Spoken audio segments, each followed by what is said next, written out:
E você estava falando, quando a gente começou esse papo de Bitcoin, tu falou duas coisas que eu achei interessantes e eu queria te perguntar para vocês, na verdade, por Tô exemplo... fazendo um filme de Bitcoin, Faraó das Bitcoins.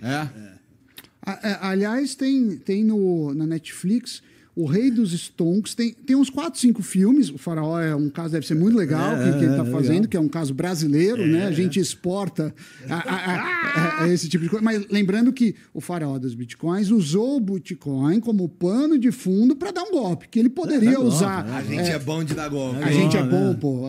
Queima pons, a gente é... Mas eu te cortei, desculpa. Não, eu ia perguntar, porque assim, você falou que isso daí tinha... Se for olhar os gráficos, parece com um gráfico das tulipas. Da bolha das tulipas, é. É que eu não sei o que é.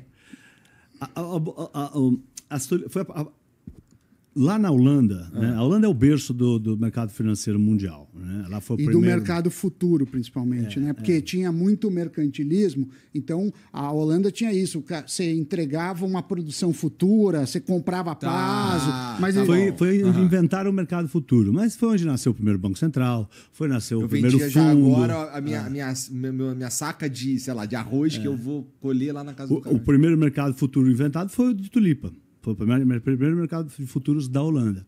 E aí, quando eles inventaram o primeiro mercado futuro, que era um derivativo, que é algo que derivava o valor de alguma coisa, né? Todo derivativo é um ativo sintético cujo valor deriva de alguma coisa. Então, o futuro de tulipa derivava da tulipa à vista. Né? Então, uma tulipa futura chegou a valer 14 anos de trabalho de um artesão lá em 1600. Né? O que aconteceu? Logo que lançaram um contrato futuro, demorou 1 ano, começou a subir o preço das tulipas futuras. Só que como é um contrato sintético, que você só paga a margem, é diferente do comprar, sei lá, comprar e pagar o valor, o ativo e comprar, começou a primeira bolha do mundo, que foi a bolha das tulipas. E foi uma crise muito forte, né? Disparou, ficou 6 anos subindo, depois caiu, voltou, aí a crise não foi tão grande na Holanda,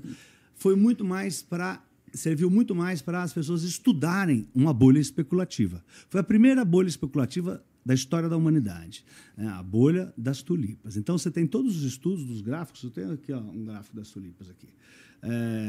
Putz, não está nesse telefone. Não, está aqui. Eu mandei aqui para o Derek, lá da produção da Jovem Pan. Serviu para as pessoas estudarem e aprenderem os gráficos, como é uma bolha especulativa. E é inacreditável, Igor. Toda bolha especulativa tem o mesmo gráfico. E a Bitcoin está com cara de... A Bitcoin que você puxa para trás desde o começo. Por quê? Porque a Bitcoin, né, ela começou valendo 1 centavo.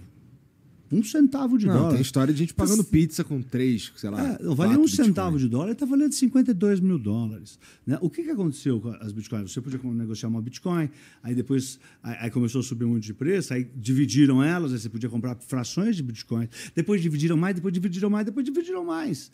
Né? Então, tem um ditado nos Estados Unidos que diz, quando o engraxate manda você comprar ação, você tem que vender.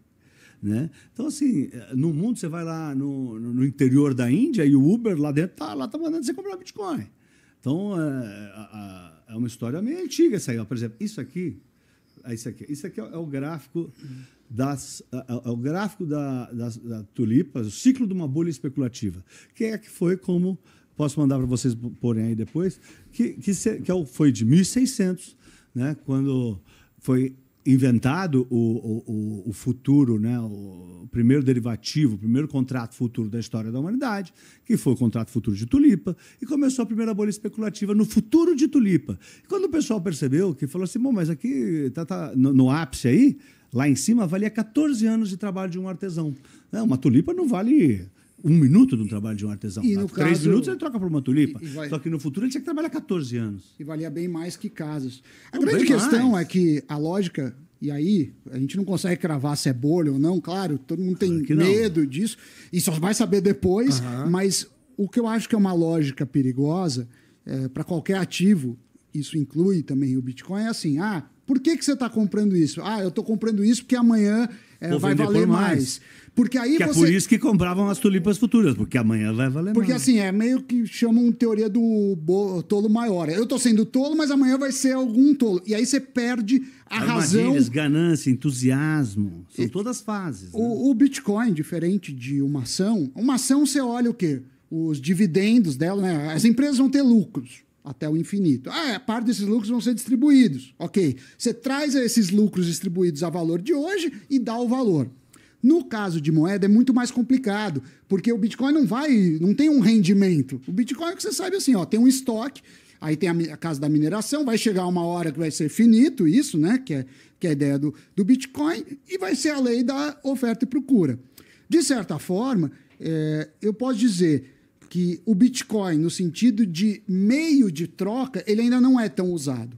No sentido, assim, você não vê muita gente pagando coisas com Bitcoin, principalmente com a carteira que eles chamam a carteira fria, né? Que é o seu Bitcoin, não está numa corretora, é o meu aqui e acabou. Ainda não, isso não aconteceu. Por outro lado, muita gente correu para os Bitcoins na hora das crises, né? Na pandemia subiu muito, pós-pandemia, em 2021 bateu esse valor. Então, assim, é algo nebuloso. 67, 60.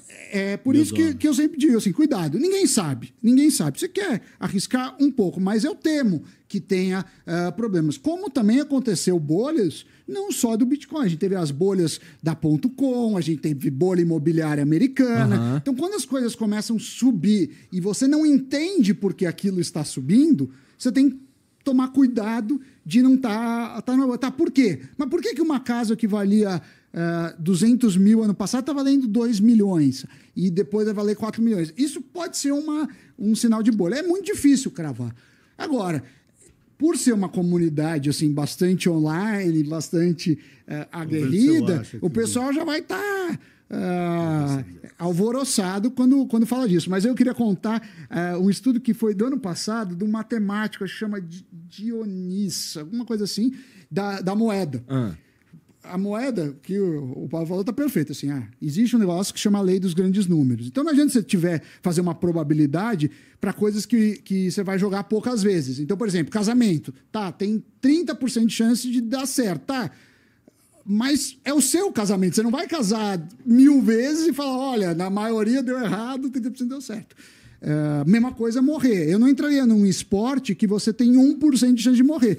Por mais que 1% seja pequeno, se o resultado é muito ruim, 1% pode ser muito. Mas, então, quer dizer, acredite em probabilidades quando você tem jogos repetidos. E também quando cair um evento desagradável, não seja a sua morte, seja a morte física ou a morte financeira. Porque muitas vezes acontece isso. O cara vai ganhando um pouquinho, ganha quase sempre. Mas no dia que ele perde tudo, não vale a pena entrar nesse jogo. Mas esse é o intuito da lei dos grandes números. Mas o que esse cara fez? Ele jogou, acho que 400 mil vezes moedas lá num grupo e mostrou que, por uma questão física, quando o lado que está para cima cai um pouquinho mais do que o lado que está para baixo, porque ela vira menos, enfim, é um motivo físico de resistência do ar. Então, não dá 50-50, dá 50,8% das vezes ela cai para o lado que estiver em cima. Quer dizer que se eu apostar no cara ou coroa, eu vou apostar para o lado que está em cima e vou ganhar? Não. Quer dizer que se apostar milhares de vezes, essa é uma estratégia melhor. Mas se for uma só, provavelmente não vai fazer muita diferença. Interessante mesmo.